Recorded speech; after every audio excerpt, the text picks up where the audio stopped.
మేము వాగ్దానం చేస్తున్నాం. సింగరేణి కాలేజ్ కార్మికులు ఎన్నో సంవత్సరాలు కలగంటున్నారు. అయ్యా మా సొంతిని కళ ఏమైంది? మా పెన్షన్ మీద ఇన్కమ్ ట్యాక్స్ ఏమైంది? మా మారు పేర్లు ఏమైంది? మా డిస్మిస్ వర్గంలో ఉద్యోగాలు ఏమైంది అని రకరకాల డిమాండ్లు.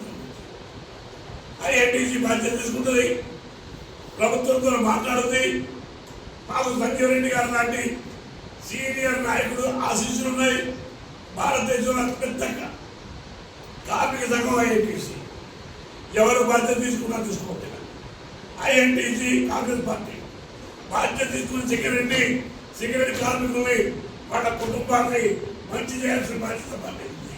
దీనికి తగ్గట్టే రేవంత్ రెడ్డి గారు డైనమిక్ స్టెప్స్ తీసుకుని ఈ కంపెనీ భవిష్యత్తు కోసం కృషి చేస్తుంది.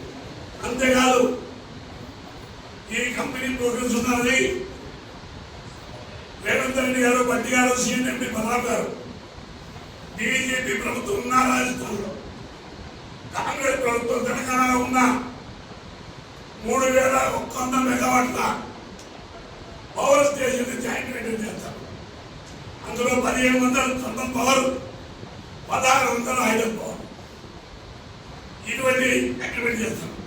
మేము మేనేజ్మెంట్ అడిగాం, గవర్నమెంట్ అడిగాం. మా కంపెనీలో 1900 మంది మహిళా కార్మికులు ఉన్నారు. దాదాపు 20,000 మంది కొత్త కార్మికులు పెట్టుకున్నారు. వాళ్ళలో ఎంఏలు, ఎంటెక్లు, ఎంబీఏలు, ఐటీలు చదివిన ఉన్నారు. అయ్యా సింగరేణిలో ఒక ఐటీ కంపెనీ, సాఫ్ట్వేర్ కంపెనీ పెట్టినట్లయితే వాళ్ళందరూ ఐటీ కంపెనీలో ఉండి వేల కోట్ల రూపాయల సింగరేణికి రాబోతుంది.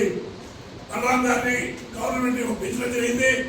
మొత్తం పెట్టుబడి సింగరేణితో పెట్టించి వాళ్ళకి అదే ఐటీ దాంట్లో సాఫ్ట్వేర్ ఉద్యోగాలు.